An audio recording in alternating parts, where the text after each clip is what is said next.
Right now, we're going to jump into sexy numbers with Double D. What do you got for us this week, Dan? Okay, so the schedule has been released from now until March 26th. So, as you remember, a couple of weeks ago, I told you how to read my charts and forecasting the whole where every faction is going to land. So now I'm going to show you where everyone's going to be potentially by March 26th. So let's roll up that graphic. So with corruption, they have a high of 16. They could potentially get 16 points and a low of -5. But most likely, that accounts for all the knockouts and the TKOs and all the negative numbers for the knockouts if they get knocked out. And if the 16 is obviously for if they include they knock out their competitors. But most likely they will actually range from by the end of March, by March 26th, they could be anywhere between. I predict that most likely they'll be anywhere between 0 points and 11 points. Swag has a high of 24 points with a low of -5, and they can be anywhere between zero. I predict that they'll be anywhere between 0 and 19 points. The FinStock Exchange has a high of 13 points and a low of -4, and I predict that they'll be somewhere in between 9 and 0. With the Quirky Mercs, they have a high of 22 points and a low of -5, but they'll probably be somewhere between 17 and 0 points.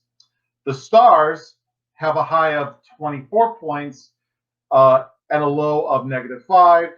But they can probably be somewhere between 19 and 0. The Den has a high of 17 points and a low of -5 points. They'll probably fall between 12 and 0. The Usual Suspects have a high of 14 points and a low of -4. And they'll probably fall somewhere between 10 and 0 points. And finally, we get to the Dungeon, who has a high of 24 points and a low of -5, and probably will fall between 19 and 0 points. Now we can take off that graphic, and this actually doesn't factor in the potential that there might be a triple threat for the Star Wars title belt, but this because that's what's listed on the schedule on the website is just a title match between Alex Damon and Andrew Del Malanta.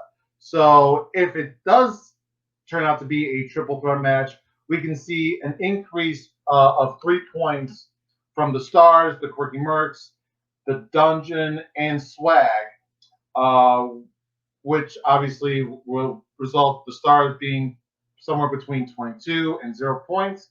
The Quirky Mercs can be somewhere between 20 and 0 points. Swag can be somewhere between 22 and 0 points, and the Dungeon will also be at 22 and 0 points. And that's all for end of March 26th. So hopefully you drafted well in your fantasy league because we're getting going. Now, early leaders could be Swag, Quirky Mercs, Rockstars in the Dungeon, but because they have the most potential points available. But that doesn't necessarily mean they will be. It's just most likely they will be the early leaders by the end of March. And obviously the other four will be somewhere below or somewhere in the middle. So let's bring on Maple Leaf Dan. So get his thoughts on this. Yeah, I do think that, like, depending on how many matches you're given as a faction, which number one contenderships and rankings play a factor into the larger spread of matches that some factions have. And honestly, a lot of this season will be a balancing act of, honestly, hopefully you get more matches worth more points, and those are your wins rather than the ones worth less points.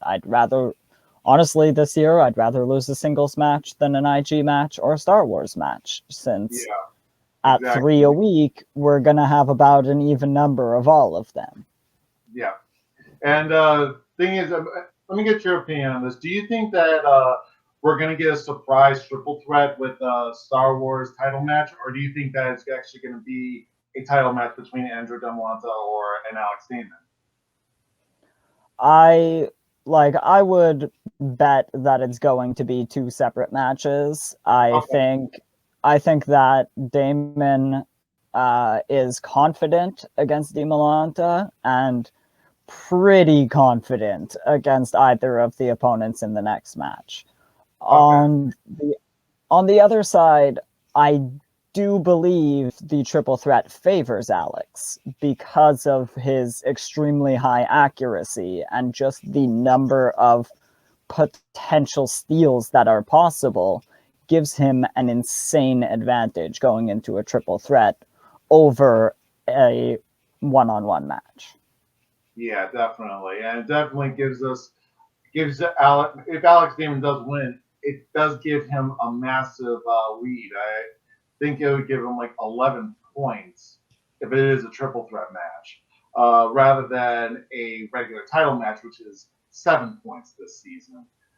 He'll get, if he does win, he'll get 8 points because of the bonus win, obviously bonus point for the title defense.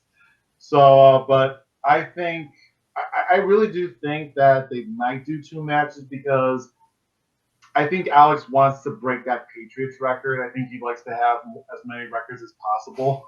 So and if he does do two matches, I think he'll actually match that Patriots match record if he wins both matches. Yeah, Now, I think he's at 4 defenses yeah, now, so 5 if he wins does win more, overall.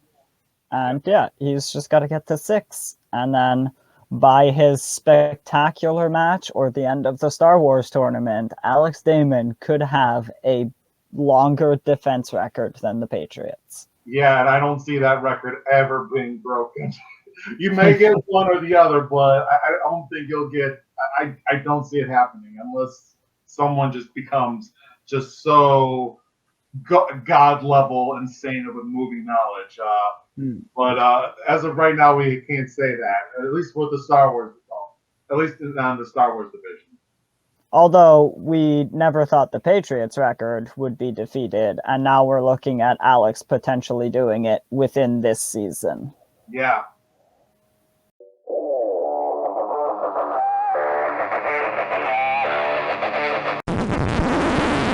You want to hear something funny? The mic wasn't on that whole time. No way. Yeah, for real. Oh, wow. So smooth.